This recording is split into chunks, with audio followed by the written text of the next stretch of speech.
રાજ્યમાં દારૂબંધી વચ્ચે બુટલેગરો અન્ય રાજ્યમાંથી દારૂ જાતે લેવા જવાની જગ્યાએ ટ્રાન્સપોર્ટનો ઉપયોગ કરીને દારૂ મંગાવી રહ્યા છે ત્યારે સરદારનગર પોલીસે માલસામાનની હેરફેર કરતી કંપની પોર્ટર મારફતે લઈ જવાતો દારૂનો જથ્થો ઝડપી પાડ્યો છે। રાજસ્થાનથી કપડાના માલનું બિલ બનાવીને ટ્રાન્સપોર્ટમાં દારૂનો જથ્થો સરદારનગર વિસ્તારમાં મોકલવામાં આવ્યો હતો ત્યારે પોલીસે બાતમીવાળા ટેમ્પોને મહાવીર કસરત શાળા પાસે રોકાવીને તપાસ કરતા દારૂની 960 જેટલી બોટલો મળી આવી હતી ત્યારે પોલીસે તમામ મુદ્દામાલ કબજે કરી દારૂ મંગાવનાર અને મોકલનાર સામે ગુનો નોંધી તપાસ શરૂ કરી છે।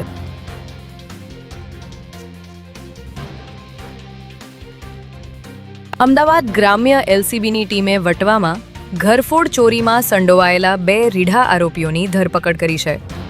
ચોરીની ઘટનાઓ બાદ પોલીસ દ્વારા વિવિધ વિસ્તારોના સીસીટીવી ફૂટેજ તપાસવામાં આવ્યા હતા જેમાં પોલીસ આરોપીઓના સગડ મેળવવામાં સફળ રહી હતી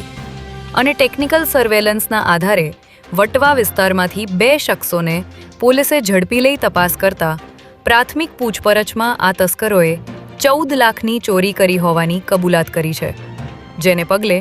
પોલીસે આરોપીઓ પાસેથી 7 લાખ રૂપિયાનો મુદ્દામાલ કબજે કર્યો છે।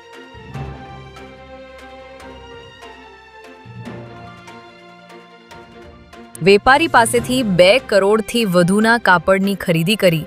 છેતરપિંડી કરનાર આરોપીઓને અમદાવાદ આર્થિક ગુના નિવારણ શાખાની ટીમે ઝડપી લીધા છે। તમામ આરોપીઓએ એકબીજાની મદદગારી કરી પોતાની પ્રાઇવેટ લિમિટેડ ફર્મમાં ફરિયાદી પાસેથી ઉધારીમાં જથ્થાબંધ ડેનિમ કાપડ ખરીદ્યું હતું અને 120 દિવસમાં પેમેન્ટ ચૂકવી દેવાની ખાતરી આપીને વેપારી સાથે છેતરપિંડી આચરી હતી ત્યારે ક્રાઇમ બ્રાન્ચની આર્થિક ગુના નિવારણ શાખાએ દક્ષેશ ગોહિલ,